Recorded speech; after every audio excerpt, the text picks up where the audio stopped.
गांव की धूल भरी पगडंडी पर नंगे पांव चलने वाला वह बालक कभी सोच भी नहीं सकता था कि एक दिन उसे जननायक कहकर पूरा बिहार सिर झुकाकर सम्मान देगा।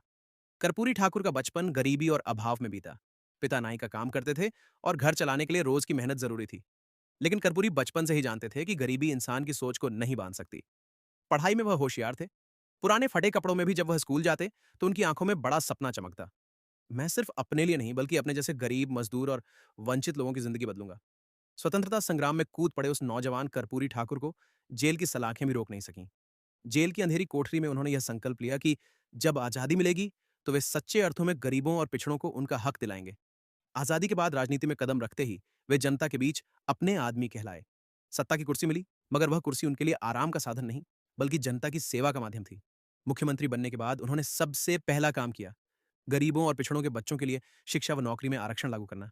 उनका यह फैसला अमीर उच्च वर्ग को भले ही चुभा, लेकिन गरीब और पिछड़े तबके के घर घर में दीप जल उठे। गांव की झोपड़ी में रहने वाली एक मां ने जब सुना कि अब उसका बेटा भी पढ़ लिख कर अफसर बन सकता है, तो उसकी आंखों में खुशी के आंसू छलक पड़े।